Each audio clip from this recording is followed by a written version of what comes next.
Hello everyone, स्वागत है आपका हमारे प्यारे से चैनल बहन्स पढ़ाई में। मैं हूँ शिखा और आज हम करेंगे अपना चैप्टर जो कि हमने क्लास 10th की एसएसटी में या फिर बहुत सारे सब्जेक्ट्स में काफ़ी बार इस टर्म का मतलब हमने जान लिया है। हिस्ट्री में भी हमने देखा, थोड़ा बहुत हमने पॉल साइंस में भी देखा, ज्योग्राफी में भी देखा, तो हम अच्छे से फेमिलियर हो चुके हैं कि ग्लोबलाइजेशन होता क्या है ना, क्या होता है, क्या समझाया था मैंने आपको हिस्ट्री में। देखो, ग्लोबलाइजेशन का क्या मतलब होता है कि जब पूरा देश या फिर पूरा वर्ल्ड इकट्ठा हो जाए, एक्सचेंज करे एक दूसरे के साथ, क्या एक्सचेंज करे, कल्चर्स एक्सचेंज करे, टेक्नोलॉजी एक्सचेंज करे, पीपल एक्सचेंज करे, आइडियाज, ठीक है, और टेक्नोलॉजी, आइडियाज, इंफॉर्मेशन, है ना, ये सब चीजें वो करें, ओके। और एमएनसीज लाइक मनी, कैपिटल को एक्सचेंज करे। यानी कि जैसे दो कंट्रीज हैं या फिर बहुत सारी कंट्रीज हैं, अभी मैं दो कंट्रीज का एग्जांपल लेती हूँ, जैसे कि अमेरिकन हो गए, ब्रिटिशर्स हो गए, और भी बहुत सारे फॉरेनर्स हो गए, नाइजीरियंस हो गए, वो आते हैं इंडिया में। हमारे जो देश का कल्चर है, ठीक है, चाहे वो वृंदावन का कल्चर हो गया, चाहे वो कहीं का भी कल्चर हो गया, उसको फॉलो करते हैं और वहाँ अपने देश में जाके उसको इम्प्लीमेंट करते हैं। होता है ऐसा, ठीक है, जैसे यहाँ पर हमारे इंडिया में कितने सारे गुरुद्वाराज हैं, ऐसे ही सेम उन गुरुद्वाराज को फॉरेन कल्चर वाले लोग फॉलो करते हैं और अपने देशों में जाके वो गुरुद्वाराज बनाते हैं, टीचिंग्स को फॉलो करते हैं, ठीक है। तो अभी भी आप देखोगे बहुत सारे नेशंस जो हैं एक दूसरे का कल्चर जो है फॉलो करते हैं। हमारे यहाँ पे 200 साल मुगल राज करके गए थे, 200 साल ब्रिटिशर्स राज करके गए थे, ठीक है। तो उनका जो कल्चर है वो अभी भी हमारे इंडिया में है। और आपने इंग्लिश के ग्लिम्स ऑफ इंडिया वाले चैप्टर में भी देखा होगा, राज पोर्टुगीज करके गए थे गोवा में, है ना, लेकिन उनका जो चलन है ब्रेड खाने का वो अभी भी गोवा में फेमस है। तो देख रहे हो आपको कितना ज्यादा कल्चरल एक्सचेंज होता है और कितने सालों तक वो प्रथा रहती है, ठीक है। ऐसी बहुत सारी प्रथा जो इंडियन की है ही नहीं, जो मुगल्स की है, जो ब्रिटिशर्स की है, वो अभी तक हमारे उसमें चलती आ रही है, राइट। लेकिन काफी सारी बेकार पॉलिसीज अभी भी गायब हो चुकी हैं, थोड़ी बहुत ही बची हैं, ठीक है। तो कुछ अच्छी चीजें भी यहाँ पर अभी भी हैं, है ना, दूसरे कल्चर्स की। तो जो कल्चर में अच्छी अच्छी मॉरल वैल्यूज होती है वो फॉलो कर लेते हैं, इम्प्लीमेंट करते हैं, तो कल्चरल एक्सचेंज होता है। अब हमारे इंडिया के जो लोग हैं पढ़ाई कर करके दूसरे देश में चले जाते हैं, in the ask for good salaries and in the ask for better future, इस तरीके से। और बाहर के देश के लोग हमारे इंडिया में भी पढ़ने आते हैं ना, लाइक दिल्ली यूनिवर्सिटी में पढ़ने आते हैं, आईपी यूनिवर्सिटी में पढ़ने आते हैं, बहुत सारे लोग हैं ना, अलग अलग जगह पर आते हैं। अब यहाँ पर देखो लोगों का एक्सचेंज, कैपिटल देखो, बाहर के देश के जो कंट्रीज, जो जो कंपनीज होती हैं वो अब हमारे यहाँ पर इंडिया में आ रही हैं। वह आपने देखा G20 समिट हुआ, वो G20 समिट क्यों हुआ था? ताकि हमारे पूरे वर्ल्ड के क्लाइमेट चेंज पर चर्चा की जाए, इन्वायरमेंट की सस्टेनेबल पॉलिसी को देखा जाए कि इन्वायरमेंट को हम कैसे बचा सकते हैं, क्या क्या चीजें इंप्लीमेंट कर सकते हैं, ठीक है, और कैसे कैसे पॉल्यूशन को रोक सकते हैं, है ना। और उसके बाद आपने भी देखा होगा कि जैसे हमें हमेशा से सिखाया जाता था कि वाटर पॉल्यूशन कैसे रोका जा सकता है, कि जो हमारे आइडल्स होते हैं, जो हम मूर्ति को विसर्जित करते हैं, पानी के अंदर डालते हैं, तो उससे एक्वेटिक लाइफ पर बहुत हार्म पहुंचता है और हमारा पानी बहुत पॉल्यूट होता है। तो इस बार क्या हुआ, बहुत सारे फेस्टिवल्स में वो आइडल्स को बहाने से रोक दिया और जुर्माना लगाया गया, ठीक है। तो ऐसे से G20 में फैसले लिए गए हैं। And the second thing is कि हमारे देश की इकोनॉमी को और बाकी देश की इकोनॉमी के साथ कैसे कोलैबोरेट किया जाए, जीडीपी कैसे इंप्रूव की जाए, तो ये G20 का था। अब देखो लोगों का एक्सचेंज होता है, कंट्रीज के कैपिटल का एक्सचेंज होता है। अब यहाँ पर आपने देखा होगा इंडिया के अमेरिका के साथ कितने डॉलर्स की 400 मिलियन डॉलर्स की आई गेस डील पक्की हुई है ना। तो कैपिटल एक्सचेंज हो गया, पीपल एक्सचेंज हो गया, कल्चरल एक्सचेंज हो गया। जो जापान की देश की टेक्नोलॉजी है, स्विट्जरलैंड के देश की टेक्नोलॉजी है, चाहे वो रोपवे की, बुलेट ट्रेन की, वो अब इंडिया में इम्प्लीमेंट हो रही है ना।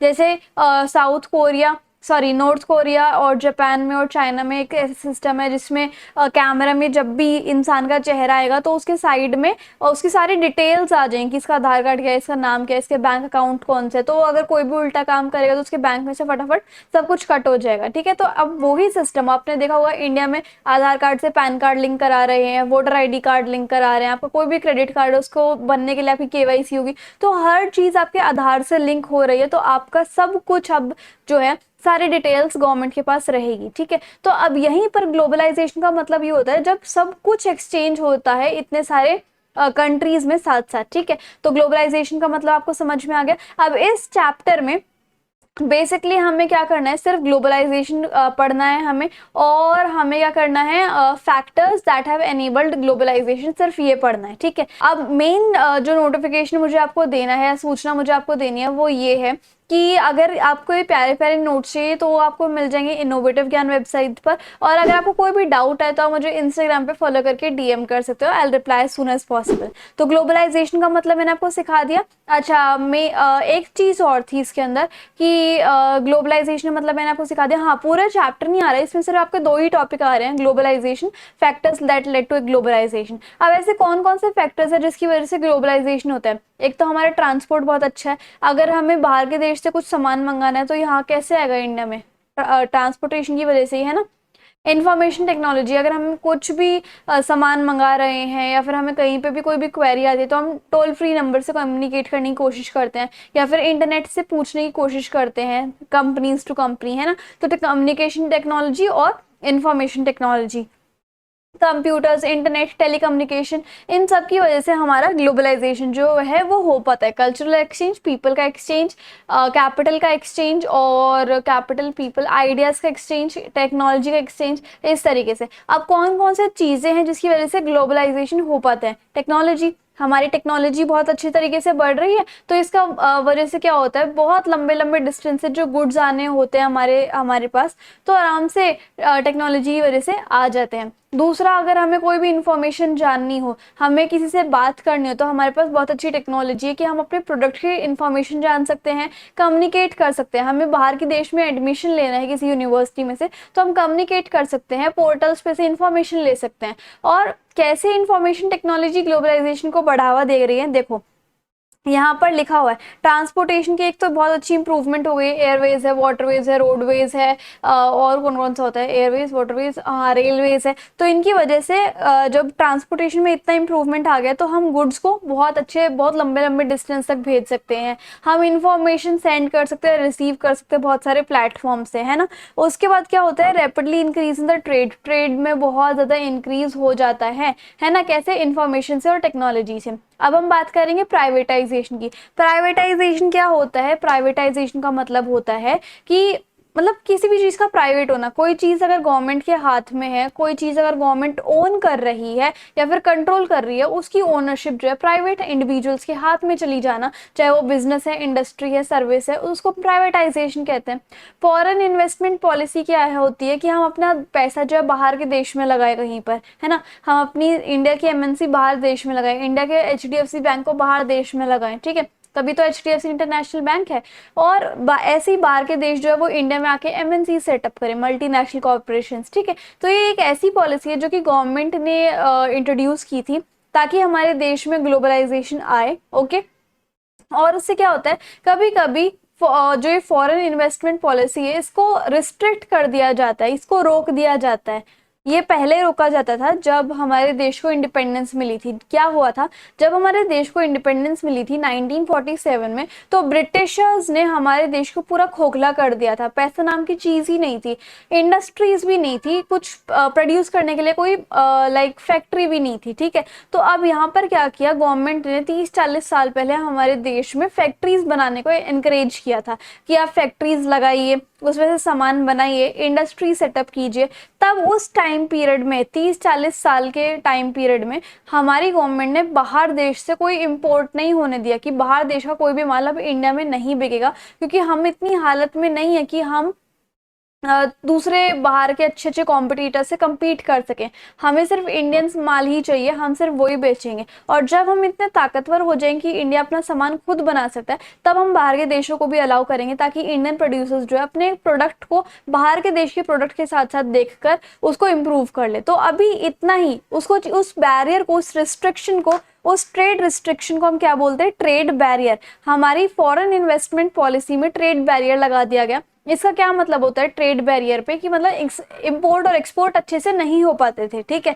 अगर हमें बाहर देश से कोई सामान भी मंगाना है, इंपोर्ट कराना है, तो उस पर आपको ड्यूटी देनी पड़ेगी, टैक्स देना पड़ेगा, ठीक है। और कुछ एक्सपोर्ट करना है तब उस पर तो कोई दिक्कत वाली बात है ही नहीं। तो ट्रेड बैरियर क्यों यूज करती थी गवर्नमेंट? ताकि फॉरेन ट्रेड को हम इंक्रीज कर सके, डिक्रीज कर सके और थोड़ा कंट्रोल कर सके, है ना। हम ये देख सके कि हमारे जैसे, अब आपने ब्रिटिशर्स के केस में भी सुना होगा कि ब्रिटिशर्स बहुत चालू बनते थे, वो हमारे इंडिया के प्रोडक्ट्स पे उन्होंने रोक लगा दी थी। और जो ब्रिटेन का कॉटन था, है ना, वो हमारे देश में भर भर के उन्होंने बुरा हाल कर दिया था, जिससे कि हमारे इंडियन वीवर्स को और फार्मर्स को कितनी ज्यादा दिक्कत आई थी, है ना। पूरा इंडियन मार्केट जो था वो फॉरेन गुड से भरा हुआ था, तब इंडिया का जो है बहुत लेवल डाउन हो गया था और इंडिया के वीवर्स के पास काम ही नहीं था, उनके कॉटन बिक ही नहीं रहा था, सिर्फ ब्रिटेन का कॉटन यहाँ पर आए जा रहा था। और फायदा किसको होता था? ब्रिटेन को। हमारा खादी कोई यूज ही नहीं कर रहा था क्योंकि वो महंगा था एज कम्पेयर टू ब्रिटेन के प्रोडक्ट, ठीक है। तो इंडिया तो बिल्कुल ही मिट्टी में मिल गया, ब्रिटेन के पास पैसा जाया जा रहा था इंडिया से, है ना। तो यहाँ पर अब ऐसा कुछ ना हो, इसलिए गवर्नमेंट ने ये ट्रेड बैरियर लगाया कि अब हम देखेंगे अपने हिसाब से कि हमारे देश में कौन कौन से टाइप के गुड्स आएंगे, कितने आएंगे और आने भी चाहिए, हमारे देश में नहीं आएंगे, ठीक है। और दूसरा, हमारे देश का जो माल है, पहले हम सारे प्रोडक्ट्स अपने देश में बनाना सीखेंगे, उनको अपने ही देश में पहले बेचेंगे, अपनी कंट्री को मजबूत बनाएंगे। हमें अभी फॉरेन कॉम्पिटिशन नहीं करना है, ठीक है। रिस्ट्रिक्शंस लगा दी थी फॉरेन ट्रेड पर, ठीक है। अब यहाँ पर एट दैट टाइम इंडिया को सिर्फ इस चीज के लिए कौन कौन से इंपोर्ट प्रोडक्ट कराने के लिए अलाउंस थी? एक तो मशीन मंगाने के लिए, क्योंकि इंडस्ट्री सेटअप हो रही थी तो मशीन आराम से मंगा सकते थे, कोई ड्यूटी नहीं देनी होती थी। फर्टिलाइजर मंगा सकते थे और पेट्रोल मंगा सकते थे। बाकी अगर आप और कुछ भी मंगाओगे तो उसके ऊपर आपको ड्यूटी देनी पड़ेगी।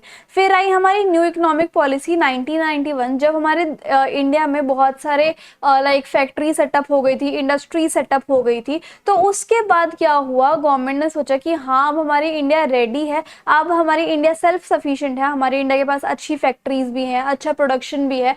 तो अब ये जो है बाहर देशों के प्रोडक्ट के साथ compete कर सकती है, ठीक है, अपने प्राइसिंग कंट्रोल कर सकती है और उनके जैसा ही वो क्या करा सकती है, लाइक अपने प्रोडक्ट में क्वालिटी को लेकर इंप्रूवमेंट करा सकती है।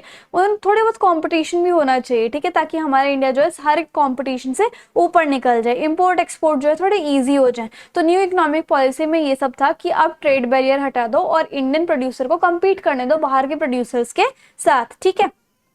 सो ये सब चीज थी। अब यहाँ पर एक और चीज आई थी 1991 में, प्राइवेटाइजेशन मैंने आपको बता दिया, ग्लोबलाइजेशन मैंने आपको बता दिया। अब यहाँ पर एक और चीज थी लिबरलाइजेशन। लिबरलाइजेशन ये एक ऐसा डिसीजन था जो कि बहुत बड़ी ऑर्गेनाइजेशन ने लिया था हमारी इंडिया के लिए, वो थी वर्ल्ड ट्रेड ऑर्गेनाइजेशन। लिबरलाइजेशन में क्या था कि इंडिपेंडेंस के बाद जैसे गवर्नमेंट ने ट्रेड बैरियर लगा दिए थे कि हम देखेंगे भाई कि हमारे इंडिया में कौन सा सामान आएगा, कौन सा नहीं आएगा, और अगर कुछ मंगाना होगा तो कौन सा मंगाना है हमें, लेकिन बाहर देश का माल हम इंडिया में भरने नहीं देंगे, अब हम अपनी इंडिया को सेल्फ रिलायंट बनाएंगे। तो बैरियर लगा देते इंपोर्ट एक्सपोर्ट पे, ठीक है। उसके बाद क्या हुआ, जैसे अब इंडियन इंडस्ट्री थी वो इंडिपेंडेंस के बाद आ रही थी, सो कंपटीशन जो था इंपोर्ट से wouldn't have allowed these industries to come up, ठीक है। अब 1991 में गवर्नमेंट ने डिसाइड किया कि अब टाइम आ गया है कि इंडियन प्रोड्यूसर्स को compete करना चाहिए। ये तो मैंने आपको बता दी कहानी। लिबरलाइजेशन क्या था कि जैसे गवर्नमेंट इतनी सारी रिस्ट्रिक्शन लगा रही थी, कंट्रोल कर रही थी, रेगुलेट कर रही थी प्राइवेट बिजनेस पे, ट्रेड पे, कि हम देखेंगे तुम एक्सपोर्ट कराओगे, इंपोर्ट कराओगे या नहीं कराओगे, तुम्हें लाइसेंस लेना है सेटअप करने के लिए या नहीं लेना है। तो अब गवर्नमेंट ने अपनी जो रूल्स रेगुलेशन रिस्ट्रिक्शंस थी ये सब कम कर दिया और इस चीज को बोला गया लिबरलाइजेशन, मतलब फ्रीडम मिल जाना, ठीक है।